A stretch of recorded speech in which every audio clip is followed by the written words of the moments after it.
सोचिए 1990 के दौर में आप देर रात दिल्ली से सटे नेशनल हाईवे पर अपनी कार से जा रहे हैं। अचानक सड़क पर लोहे की कीलें या पत्थर दिखते हैं।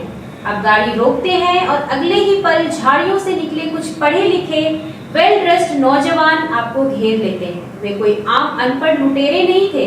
उनके पास बड़ी डिग्रियां थी, कोई बीए पास था तो कोई इंजीनियरिंग का स्टूडेंट। लेकिन रात ढलते ही यह पढ़ा लिखा गैंग नेशनल हाईवे पर चलने वाले मुसाफिरों के लिए साक्षात यमराज बन जाता था।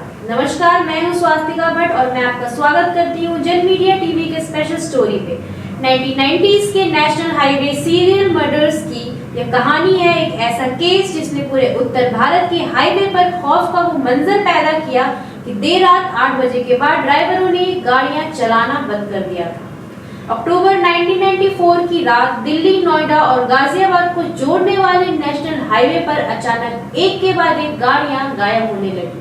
लेकिन अजीब बात यह थी कि लावारिस गाड़ियां तो कुछ किलोमीटर दूर मिल जाती थी, पर उनके ड्राइवर्स और पैसेंजर्स का कोई अता पता नहीं होता था। इस गैंग का काम करने का तरीका बेहद खौफनाक और दिमाग घुमा देने वाला था। ये रात में सड़क पर कील लगे तख्ते बिछा देते थे ताकि गाड़ियों के टायर पंचर हो जाए। जैसे ही ड्राइवर टायर बदलने नीचे उतरता, ये झाड़ियों से निकलते। इनकी बोली इतनी साफ और अंग्रेजी मिली जुली होती थी कि शिकार को लगता था कि ये कोई मदद करने आया। लूटपाट करने के बाद ये कोई गवाह नहीं छोड़ते थे। पीड़ की हत्या करके शव को हाईवे के किनारे बने गहरे नाले या गन्ने के खेत में फेंक देते थे। नवंबर 1994 से जनवरी 1995 के बीच इस गैंग ने एक के बाद एक लगातार 12 से अधिक हत्याओं को अंजाम दिया। पुलिस हैरान थी क्योंकि चश्मदीदों ने बताया कि हमलावर कोई ढाबे पर घूमने वाले गुंडे नहीं लगते थे।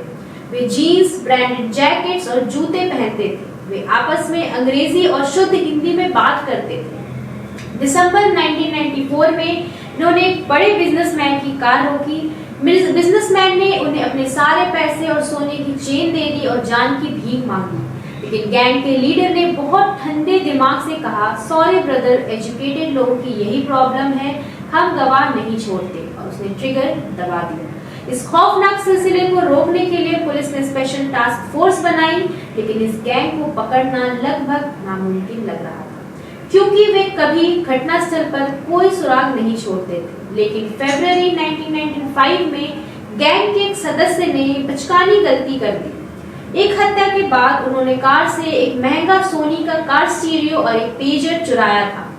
गैंग के एक सदस्य ने उस चुराए हुए कार स्टीरियो को दिल्ली के करोल बाग मार्केट में एक मैकेनिक को बेचने की कोशिश की। मैकेनिक को उस महंगे स्टीरियो पर खून के छोटे धब्बे दिखे और उसे शक हो गया। उसने तुरंत पुलिस को खबर कर दी। पुलिस ने सादे कपड़ों में खरीदार बनकर उस लड़के को दबोच लिया। जब उससे कड़ी पूछताछ हुई तो जो सच बाहर आया, उसने पुलिस अफसरों के भी रोंगटे खड़े कर दिए। पकड़े गए आरोपी कोई अद्यतन अपराधी या अंडरवर्ल्ड के शूटर नहीं थे।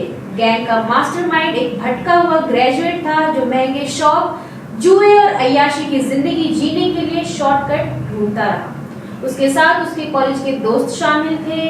दिन में वे आम सभ्य लड़कों की तरह अपने परिवारों के साथ रहते थे और रात में हाईवे के खूंखार दरिंदे बन जाते थे। अगस्त 1998 में अदालत ने इस गैंग के मुख्य आरोपी को उम्र कैद और फांसी की सजा सुनाई। कोर्ट ने अपने फैसले में कहा कि शिक्षा का मकसद इंसान बनना होता है, लेकिन जब पढ़े लिखे दिमाग में हैवानियत भर जाए तो वह समाज के लिए सबसे खतरनाक बन जाता है। यह केस आज भी भारतीय अपराध विज्ञान में एक चेतावनी की तरह देखा जाता है कि इंसान का हुलिया या उसकी डिग्री उसकी इंसानियत की गारंटी नहीं होती। क्या आपने कभी रात में हाईवे पर सफर करते हुए ऐसा खौफ महसूस किया है? अपनी राय कमेंट्स में जरूर शेयर करें। अगर आपको ये स्टोरी पसंद आई हो तो इसे लाइक करें और हमारे चैनल को सब्सक्राइब करें। ऐसी ही अनसुनी सच्ची अपराधी कहानियों के लिए हमारे चैनल को जरूर सब्सक्राइब करें।